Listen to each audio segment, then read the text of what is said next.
리포트 보신 것처럼 거래 절벽에 서울 아파트들의 집값 하락폭이 갈수록 커지고 있습니다. 네, 관련 내용 김인만 부동산 경제연구소장과 함께 자세히 짚어보도록 하겠습니다. 안녕하세요. 안녕하세요. 네, 앞서 보신 것처럼 이제 강서구의 한 아파트 가격 최대 4억 원까지 떨어졌다고 합니다. 네. 집값이 떨어지는 신호탄이다 이렇게 봐도 될까요? 어떻습니까? 일단 4억 원 떨어진 게 굉장히 좀 이례적이기도 하고요. 예. 20% 정도는 굉장히 많이 떨어졌거든요. 이제 그 이유는 뭐 고점 대비 이제 고점 가격이 워낙 오버슈팅이 된 네. 부분도 있고요. 뭐 동이나 층이나 뭐 특수관계 뭐 그런 이유도 있는데 분명한 사실은 분명히 하락 거래가 이루어지고 있다는 것입니다. 그 이유에서는 이제 과도한 상승에 대한 피로감이 누적이 되고 있고요. 기준금리 인상 속도가 빨라도 너무 빠릅니다. 우리 예상을 벗어나고 있고요. 예. 여전히 진행 중이기 때문에 투자 심리가 굉장히 위축된 상황에서 더 이상 집값이 상승하기는 어렵다라는 그런 불안 심리가 더 확산이 되면서 이런 하락 거래들이 계속 이루어지고 있습니다. 네. 소장님, 똘똘한 한 채 또 주요 지역에서 대장 아파트로 불리는 곳들도 집값이 떨어지고 있는데 네네. 이거 본격적인 하락장 들어섰다 이렇게 평가해야 됩니까? 이것도 의견이 좀 분분한데요. 예. 아니다라는 입장이 있고요. 일시적인 조정이다라는 입장이 있고 하락장에 들어갔다라는 입장이 있는데 일시적 조정이라고 이제 이야기하시는 분들은 수요가 많이 위축이 됐다. 규제로 인해서 사고 싶어도 못 사는 상황 아니냐. 예. 그래서 지금은 일시적인 조정이고 시간이 지나면 반등이 한다라는 의견이 있는데 제가 볼 때는 하락장에 좀 진입을 한 것 같습니다. 여러 가지 지표를 보더라도요. 매매 수급 지수라든지 매매 가격 변동률, 뭐 우리 미분양이라든지 분양시장 위축 모든 사례를 보더라도 결국에는 침체에 들어간 거는 분명한 사실인 것 같고요.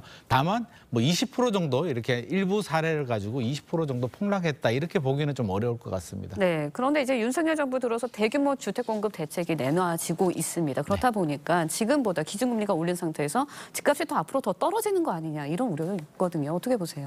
여기도 플러스 알파 효과가 있습니다. 270만 호 플러스 이제 공급을 하겠다라고 했는데요. 그 내용만 보자면 굉장히 많은 숫자인데 속 내막을 보면 인허가 물량이고요. 네. 입주 물량으로 연결이 되려면 5년에서 10년 정도 시간이 필요한데 왜 영향을 주냐면 심리에 영향을 줍니다. 이 뉴스를 본 분들은 와 270만 원이나 공급이 되면 와 물량이 너무 많고 지금 당장 살 필요 없겠는데 앞으로 기다려도 내 집 마련의 기회는 충분히 있겠구나라는 예. 생각이 들기 때문에 주택시장 그 투자 심리 위축에 더 영향을 주는 것 같습니다.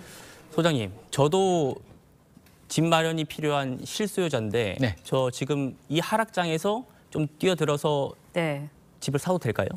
이거 굉장히 좀 어려운 질문인데 네. 변수가 있습니다. 금리가 언제까지 오를 것이며 부동산 정책이 어떻게 나오느냐에 따라서 판단하기 어려운 부분이 있는데요.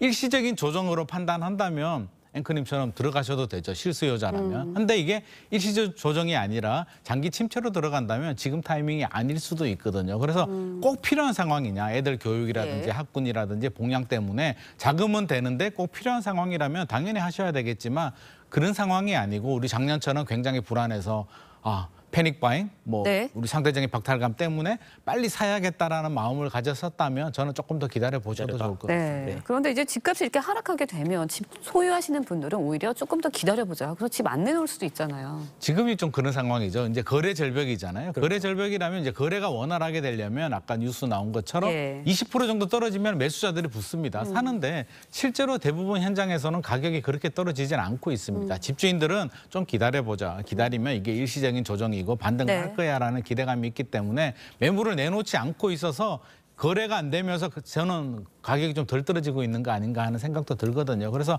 시간이 좀 필요할 것 같습니다. 네. 자, 소장님, 매매 시장 말고 이 전월세 시장도 한번 좀 짚어봐 주시죠. 어떤 영향을 미칠까요? 지금 전월세 시장도 지금 영향을 주고 있는데요. 원래 이제 이론적으로는 매매 시장이 위축이 되면 매매 수요가 전세로 유입이 되면서 전세 그렇죠. 시장은 강세가 되는 게 정상인데 지금은 반대 현상이 발생하고 있습니다. 왜냐하면 금리가 올라가니까요. 전세 대출을 못 받게 되고 전세 대출을 못 받게 되니까 월세로 전환 속도가 굉장히 빨라지고 그렇죠. 전세 수요도 좀 줄어들고 있습니다. 계약갱신 청구라든지 우리 상생 임대인 제도 때문에 이사 가지 않고 눌러 앉는 분들도 굉장히 늘어나고 있고 또 전세 매물도 좀 늘어나고 있기 때문에 지금은 매매와 전세가 동반 하락하고 있는 상황입니다. 네, 그런데 이제 전세값도 하락하면서 이미 고점에서 전세를 계약하신 분들이 나중에 이제 만기 때 보증금을 다시 돌려받지 못하는 깡통 전세 이런 이야기도 많이 나오고 있거든요. 네.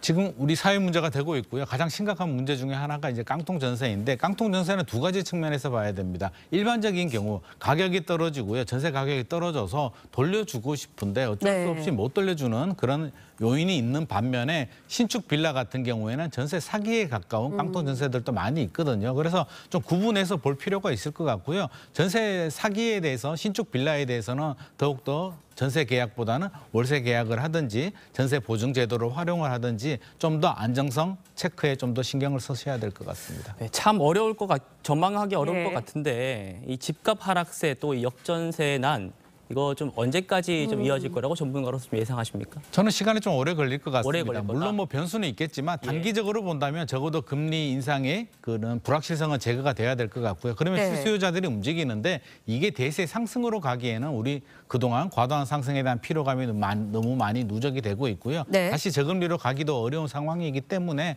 저는 한 2, 3년 정도는 좀 지켜볼 필요가 있을 것 같습니다. 네, 예. 종부세 이야기도 좀 해볼게요. 종부세 완화하는 종부세법 개정안 국회 아직도 계류 중입니다. 그런데 네네. 이제 내일까지 국회를 통과하지 못한다면 예전에 그 기준대로 종부세를 내야 되기 때문에 종부세 폭탄이 이어질 거다 이런 전망이 나오고 있거든요. 이게 실수요자들은 굉장히 좀 속이 타들어갑니다. 1세대 1주택자들은 이제 11억 원 공제 금액을 14억 원으로 좀 늘려주고 고령자들 혜택을 주고 일시적 2주택이나 상속 주택들도 혜택을 주겠다라고 했는데 이게 국회 문턱을 넘지 못하고 있습니다. 예. 왜냐하면 이제 9월 16일에서 9월 네. 30일까지 특례 대상에 대해서 이제 신고 기간이 있는데 그러면 6일 정도, 9월 6일 정도에 통지서를 발송해야 되고 지금 8월 정도에는 통과를 해야 되는데 통과를 못하고 있고요. 민주당은 여전히 반대 입장인데 기재위 26명 중에 민주당이 15명, 정의당이 1명이기 때문에 네. 현실적으로는 좀 이게 통과가 좀 어렵지 않나라는 생각이 듭니다. 네.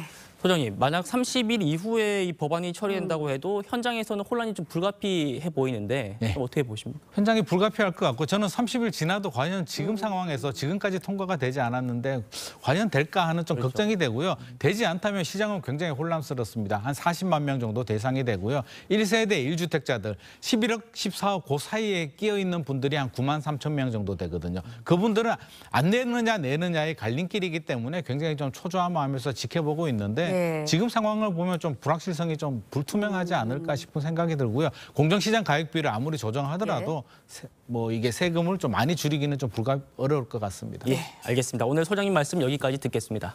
감사합니다. 고맙습니다.